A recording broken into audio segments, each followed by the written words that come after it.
अध्यक्ष महोदय, इस इकोनॉमिक सर्वे में जब हम दिल्ली की अर्थव्यवस्था के आंकड़े देखने जाते हैं तो ये दिखता है कि जो दिल्ली का जीएसडीपी है करंट प्राइसेस के अनुसार 2022-23 में 10,14,000 करोड़ था, लेकिन एक रिकॉर्ड 9.17% ग्रोथ दिखाकर 2023-24 में 11,07,000 करोड़ तक पहुंच गया है। ये केजरीवाल सरकार की अचीवमेंट है। जब दिल्ली की इकोनॉमी देश की इकोनॉमी के साथ 2021-22 में कोविड के दौरान कॉन्ट्रैक्ट हुई थी, तो दिल्ली ही एक इकलौता राज्य है जिसने 2021-22 में 8% के रेट पर और 2022-23 में 7.85% के रेट पर रियल जीएसडीपी ग्रोथ दिखाई है, जो पूरे देश में कहीं पर देखने को नहीं मिली।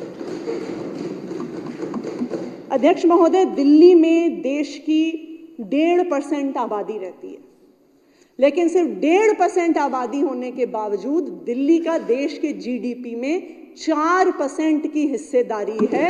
ये है केजरीवाल की सरकार। ना सिर्फ इतना, अगर हम पिछले 2 साल के आंकड़े देखने जाएं तो 2021-22 में दिल्ली के लोगों की प्रति व्यक्ति आय 3,70,000 रुपए के आसपास थी और मात्र 2 साल में दिल्ली के लोगों की प्रति व्यक्ति आय 4,61,000 पर पहुंच गई है, यानी 2 साल में 22% बढ़ी है।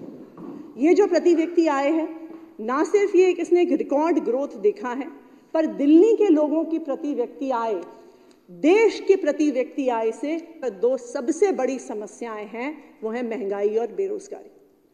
आज भारत का जो महंगाई दर है, जो इन्फ्लेशन रेट है, वो पूरी दुनिया में दूसरे नंबर पर है। पूरी दुनिया में सिर्फ एक टर्की देश है जिसमें महंगाई भारत से ज्यादा है। पिछले 10 सालों में हमारे देश में 70% से ज्यादा महंगाई बढ़ी है।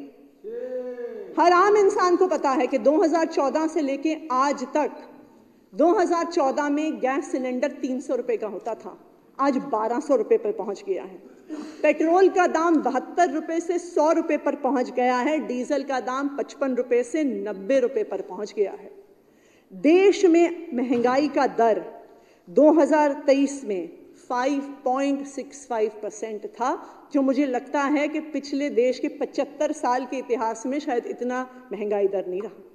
लेकिन केंद्र सरकार के ही आंकड़े, अध्यक्ष महोदय, ये दिखाते हैं कि अगर पूरे देश में सबसे कम महंगाई दर किसी राज्य में है तो वो दिल्ली में है, अरविंद केजरीवाल जी की सरकार के तहत।